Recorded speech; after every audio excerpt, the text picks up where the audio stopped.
penutupan TPA di Pasar Kemiri, Depok, Jawa Barat, sampah menumpuk di jalanan sejak 1 pekan lalu. Tempat pembuangan akhir atau TPA Piungan membuat kota Yogyakarta saat ini menghadapi persoalan serius dalam pengelolaan sampah. Yogyakarta kini sedang dihadapkan dengan ancaman darurat sampah. Hal ini sebagai imbas dari ditutupnya tempat pembuangan akhir Piungan yang mengakibatkan tumpukan sampah di mana-mana, bahkan sudah mulai masuk ke lokasi strategis pariwisata.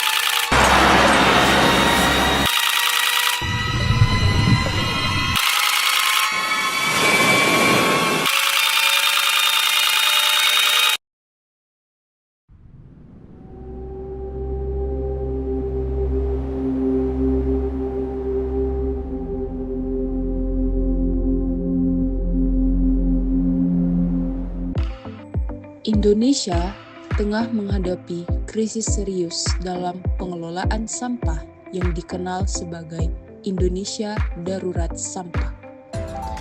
Permasalahan ini muncul akibat peningkatan jumlah sampah yang dihasilkan oleh masyarakat. Seiring dengan pertumbuhan populasi, urbanisasi, dan peningkatan konsumsi. Hal ini diperparah dengan kurangnya infrastruktur pengelolaan sampah yang memadai, terutama di daerah perkotaan yang padat penduduk. Setiap hari, jutaan ton sampah dihasilkan, termasuk sampah plastik, sampah domestik, dan limbah elektronik.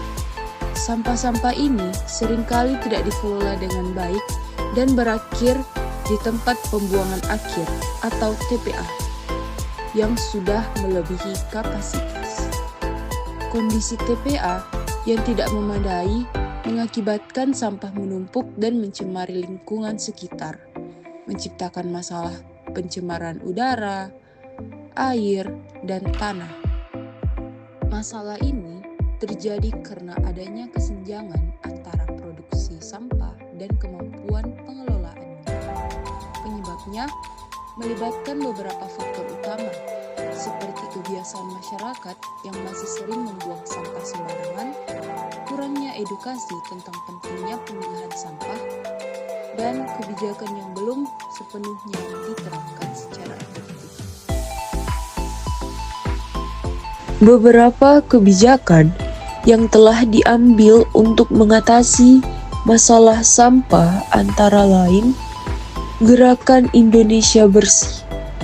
Program ini dirancangkan untuk meningkatkan kesadaran masyarakat dalam menjaga kebersihan dan melibatkan berbagai pihak seperti masyarakat, sekolah, dan perusahaan untuk lebih peduli terhadap pengelolaan sampah.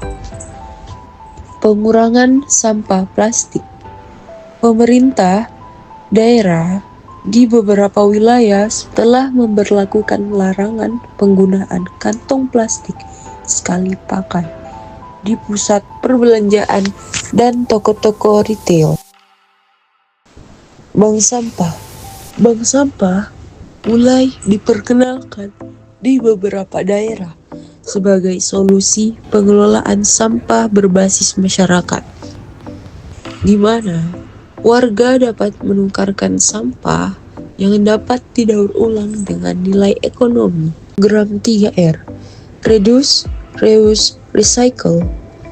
Program ini bertujuan untuk mengurangi jumlah sampah yang dihasilkan dengan cara mengurangi penggunaan barang sekali pakai, memanfaatkan kembali barang-barang yang masih layak, dan mendaur ulang sampah. Beberapa hasil dari kebijakan sebelumnya termasuk peningkatan kesadaran masyarakat, penurunan penggunaan plastik di beberapa daerah, kebijakan pengurangan penggunaan plastik telah berhasil mengurangi sampah plastik di daerah-daerah yang menerapkan kebijakan tersebut, meskipun implementasinya belum merata di seluruh Indonesia. Adapun beberapa alternatif untuk mengatasi masalah sampah di Indonesia. Berikut 3 alternatif kebijakan yang dapat diambil. Yang pertama, penerapan pajak atau biaya sampah untuk masyarakat dan industri. Dengan mengenakan biaya tambahan untuk sampah yang dihasilkan, masyarakat dan industri akan lebih terdorong untuk mengurangi sampah mereka, terutama sampah non-daur ulang.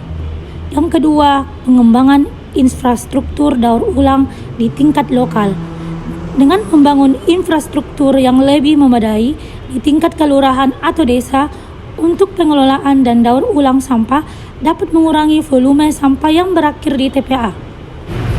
Dan yang ketiga, edukasi dan kampanye insentif tentang sampah di sekolah dan komunitas, di mana edukasi yang berkelanjutan di berbagai lapisan masyarakat, terutama generasi muda, dapat membangun kebiasaan positif dalam pengelolaan sampah sejak dini. Dan adapun kelebihan dan kekurangan dari masing-masing alternatif tersebut. Yang pertama, pajak atau biaya sampah, di mana kelebihan pajak atau biaya sampah mendorong pengurangan sampah dari sumbernya, baik di rumah tangga maupun industri. Dan kekurangannya, kebijakan ini bisa menimbulkan resistensi dari masyarakat yang merasa terbebani secara ekonomi. Yang kedua, infrastruktur daur ulang, di mana kelebihan infrastruktur daur ulang mengurangi sampah di TPA dan menciptakan lapangan kerja di sektor pengelolaan sampah. Dan kekurangannya yaitu membutuhkan biaya investasi yang cukup besar dan waktu implementasi yang tidak singkat.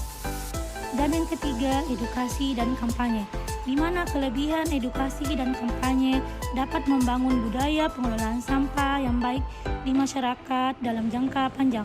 Dan kekurangannya yaitu hasil dari edukasi biasanya memerlukan waktu yang lebih lama untuk terlihat secara nyata. Alternatif manakah yang sebaiknya dipilih oleh pemerintah?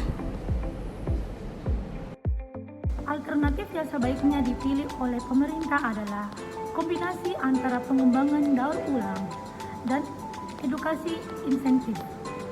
Karena di mana kedua kebijakan ini memiliki dampak yang berkelanjutan dan dapat menumbuhkan kesadaran serta partisipasi masyarakat secara lebih luas. Selain itu, pengembangan infrastruktur daur ulang ini akan memberikan solusi dalam menangani volume sampah yang terus meningkat. Apa saja alasan memilih alternatif tersebut? Alasan saya memilih alternatif kebijakan ini karena yang pertama, dukungan jangka panjang.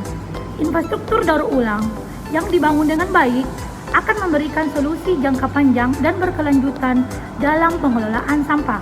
Yang kedua, kesadaran masyarakat, di mana edukasi yang insentif akan menumbuhkan generasi-generasi yang lebih peduli terhadap lingkungan dan mampu mengelola sampah dengan baik. Yang ketiga, peningkatan ekonomi, di mana peningkatan ekonomi pengelolaan sampah yang efektif juga dapat memberikan dampak ekonomi, misalnya dengan mengembangkan industri daur ulang yang lebih kuat. Nah, dengan pendekatan ini diharapkan Indonesia dapat keluar dari masalah darurat sampah dan menuju pengelolaan sampah yang lebih baik dan berkelanjutan. Apa saja kelemahan atau keterbatasan dari kombinasi alternatif kebijakan tersebut? Adapun kelemahan atau keterbatasan dari alternatif kebijakan pengembangan daur ulang dan edukasi insentif, yaitu yang pertama, pengembangan infrastruktur daur ulang yang memerlukan investasi awal yang lebih besar atau yang cukup besar, di mana pemerintah harus mengalokasikan anggaran yang lebih besar untuk membangun fasilitas daur ulang dan menyediakan teknologi pendukung. Keterbatasan anggaran ini biasanya menjadi kendala bagi negara-negara berkembang atau daerah dengan pendapatan terbatas seperti di Indonesia. Di Indonesia banyak daerah-daerah pendapatan yang sangat terbatas. Yang kedua, edukasi insentif dengan memerlukan waktu dan upaya yang konsisten, mengubah kebiasaan masyarakat yang sudah lama terbentuk, seperti membuang sampah sembarangan atau kurangnya kesadaran lingkungan. Tidak dapat dilakukan dalam waktu yang sangat-sangat singkat. Ada kemungkinan resistensi dari masyarakat yang merasa tidak terbiasa atau tidak melihat urgensi dari program-program ini. Nah, dengan mempertimbangkan kelemahan-kelemahan ini, diperlukan strategi atau tambahan penyesuaian untuk memastikan kebijakan ini dapat diimplementasikan secara optimal dan mencapai target yang diinginkan. Itulah video yang dapat saya tampilkan mengenai permasalahan sampah atau darurat sampah di Indonesia. Saya Alfira Ananda Pratiwi mengucapkan terima kasih sudah menonton video ini. Saya ucapkan wabillahi taufik wal hidayah. Assalamualaikum warahmatullahi wabarakatuh.